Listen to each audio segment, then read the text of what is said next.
श्री कृष्णा। राधे राधे साथियों। स्वागत है आपका हमारे YouTube चैनल हर हर भक्ति में। आप पर और आपके परिवार पर भगवान की कृपा हमेशा बनी रहे। आज हम सुनेंगे श्रीमद् भागवत गीता का अध्याय 1। पहला अध्याय।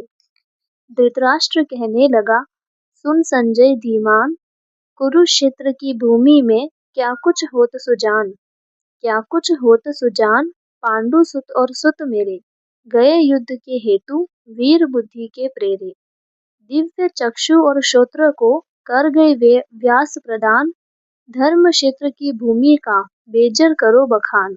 प्रथम अध्याय। श्री ओम नमो भगवते वासुदेवाय, वासुदेव विश्वेश्वराय, आदि पुरुष अपरंपारी पुरुषाय नमः। जगत बंधु ज्योति स्वरूप, जी की जानन हार, हरि यश मांगन आयु, दास प्रभु के द्वार। जो अर्जुन को श्री भगवान जी ने गीता ज्ञान दिया है सो हमें मिले। हे प्रभु, गीता ज्ञान के उच्चारण करने से तेरे पूर्ण ब्रह्मा को पाता है। हे प्रभु, मैं आपकी शरण में पड़ी हूँ। हम जो दीन गरीब है और आप कैसे हो जो संतों की विनय को मान लेते हो। हे कमला वल्लभ श्री कृष्ण भगवान जी, हे कृपा निधान जी, तेरे संतों एवं भक्तों के वास्ते मैं यह गीता ज्ञान भाषा में कहती हूँ। जब कौरव और पांडव महाभारत के युद्ध को चले तब राजा धृतराष्ट्र ने कहा, मैं भी युद्ध देखने चलूंगा। तब श्री वेदव्यास जी बोले, हे राजन, नेत्रों के बिना कैसे देखोगे। राजा धृतराष्ट्र ने कहा, हे प्रभु जी, देखूंगा नहीं तो श्रवण तो करूंगा। तब व्यास जी बोले, हे राजन, तेरा सारथी संजय जो कुछ महाभारत के युद्ध की लीला कुरुक्षेत्र में होगी सो तुझे यहाँ बैठे ही श्रवण करावेगा। वेद व्यास जी के मुख से यह वचन सुन संजय ने विनय करी, हे प्रभु, यहाँ हस्तिनापुर में कुरुक्षेत्र की लीला मैं कैसे जानूंगा तथा राजा से किस भांति कहूंगा। तब व्यास जी ने प्रसन्न होकर संजय से कहा, हे संजय, मेरी कृपा से तुझे यहाँ से ही दिखाई देगा। व्यास जी के इतना कहते ही संजय की दिव्य दृष्टि हो गई और बुद्धि भी उनकी दिव्य हो गई। अब आगे महाभारत का कौतुक कहते हैं, सुनो। 7 अक्षौहिणी सेना पांडवों की और 11 अक्षौहिणी सेना कौरवों की, यह दोनों सेनाएं कुरुक्षेत्र में जब एकत्र हुई तब धृतराष्ट्र ने पूछा, हे संजय, धर्म के क्षेत्र में युद्ध की इच्छा से एकत्र हुए मेरे और पांडु के पुत्रों ने क्या किया। संजय ने कहा, पांडवों की सेना को व्यूहित देखकर दुर्योधन द्रोणाचार्य के समीप जाकर कहने लगे, हे आचार्य, देखिए आपके शिष्य बुद्धिमान द्रुपद पुत्र ने पांडवों की बड़ी सेना की कैसी व्यूह रचना की है। इस सेना में अर्जुन, भीम, बड़े बड़े धनुर्धारी वीर, युगधान, विराट, महारथी द्रुपद, धृतराष्ट्र, चेकितान, बलवान, पुरुजित, कुंती भोज, नरों में श्रेष्ठ सेव्य, पराक्रमी युधामन्यु, बलवान उत्तमोजा, अभिमन्यु व द्रौपदी के 5 पुत्र सबके सब महारथी हैं। हे ब्राह्मण श्रेष्ठ, आपके स्मरणार्थ अब मैं सेना के प्रधान सेनापतियों के नाम वर्णन करता हूँ।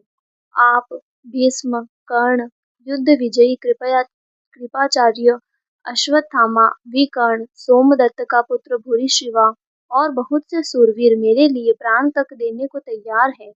ये लोग शस्त्र चलाने में बहुत चतुर है और सब युद्ध विद्या में प्रवीण है। हमारी सेना जिसके भीष्म रक्षक है अपार बल है और उसकी सेना के जिसके भीम रक्षक है थोड़ा सा बल है।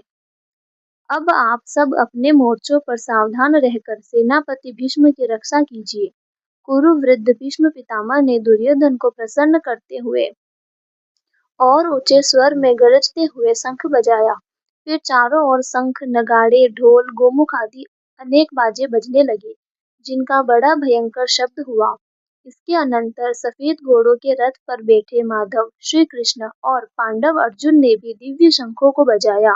श्री कृष्ण ने पंचजन्य और अर्जुन ने देवदत्त नामक शंखों को और भीष्म कर्म करने वाले भीम ने पौंड्रक नामक बड़े शंख को बजाया।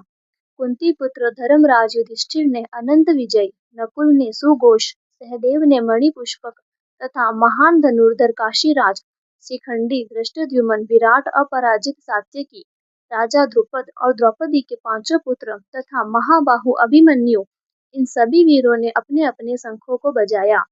उन शंखों के भारी शब्द से आकाश और पृथ्वी गूंज उठी और धृतराष्ट्र के पुत्रों के हृदय कांप उठे। हे राजन, अर्जुन ने कौरवों को युद्ध के लिए प्रस्तुत देखकर श्री कृष्ण जी से कहा, हे अच्युत, मेरा रथ दोनों सेनाओं के बीच में खड़ा कीजिए, जिससे मैं युद्ध करने वालों को देख लूं कि इस रणभूमि में मुझे किन किन के साथ युद्ध करना चाहिए। दुर्बुद्धि दुर्योधन से प्रीति करने वाले जो संग्राम के लिए यहाँ एकत्र हुए हैं, उनको देख सकूं।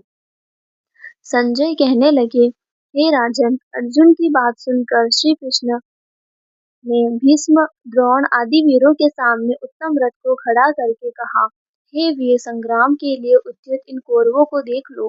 अर्जुन ने चाचा, बाबा, गुरु, मामा, भाई, पौत्र, ससुर और स्वजनों को शस्त्रों से सुसज्जित खड़े देखा और उसने इन दोनों सेनाओं में अपने ही सब बांधवों को खड़ा देखकर परम दयाद्र हो अत्यंत खेद के साथ यह वचन कहे, हे कृष्ण, संग्राम की इच्छा से आए इन अपने बंधुओं को देख मेरे अंग ढीले हो रहे हैं और मुख सूजा जा रहा है। मेरा शरीर बेकल हो रहा है, रोमांच खड़े होते हैं, गांडीव हाथ से गिरा जाता है, त्वचा जली जा रही है। हे केशव, मुझ में खड़े रहने का सामर्थ्य नहीं है। मेरा मन चक्कर खा रहा है और सब लक्षण में उल्टे देख रहा हूँ और संग्राम में स्वजनों का वध करके कोई लाभ भी नहीं होगा। और हे कृष्ण, मैं जीतकर राज्य व सुख भी नहीं चाहता हूँ। हे प्रभु, हमको राज्य, भोग और जीवन से क्या काम है, क्योंकि जिनके लिए राज्य, भोग और सुख की इच्छा की जाती है, वे सब संग्राम में प्राण और धन की ममता छोड़ मरने को तैयार है। और आचार्य, पिता, पुत्र, पितामह, मामा, ससुर, पौत्र, साले और संबंधी, ये सब मुझे मारे तो भी हे मधुसूदन, मैं इन्हें मारने की इच्छा नहीं करूंगा। हे जनार्दन, त्रिलोकी के राज्य के लिए भी मैं इन्हें मारना नहीं चाहता, फिर इस पृथ्वी के लिए तो कहना ही क्या। हे जनार्दन, धृतराष्ट्र के पुत्रों को मारकर हमारा क्या होगा? इन आतताइयों का वध करने से पाप ही होगा। इसलिए हमें अपने भाई धृतराष्ट्र के पुत्रों को मारना अनुचित है। वे माधव, स्वजनों को मारकर क्या हम सुखी रह सकते हैं? सब लोभ के वशीभूत हैं और कुल के नाश करने तथा मित्र द्रोह करने में पाप को नहीं देखते। कुल नाश को जानते हुए भी हमको इस पातक से क्यों नहीं दूर रहना चाहिए? कुल का नाश होने से कुल के प्राचीन धर्म नष्ट हो जाते हैं, फिर धर्म नाश होने से कुल में पाप बढ़ता है।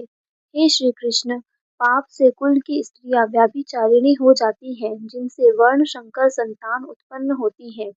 वह वर्ण संकर जिन पुरुषों ने कुल को नष्ट किया है, उनको तथा उस कुल को नरक में पहुंचाते हैं, क्योंकि श्राद्ध तर्पण आदि बंद हो जाते हैं।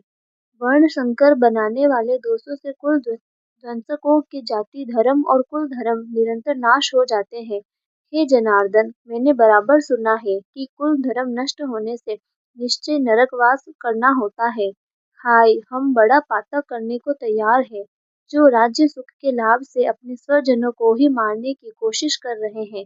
मुझे शस्त्र रहित एवं उपायहीन को रणभूमि में बांधकर डाल दे, तो मेरा बहुत कल्याण हो। संजय ने कहा, हे राजन, यह कहकर अत्यंत दुखित होकर अर्जुन ने उसी समय धनुष बाण फेंक दिया और रथ के पिछले भाग में जा बैठा।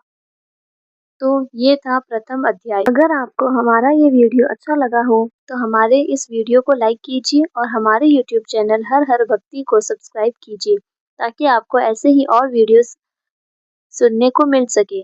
धन्यवाद।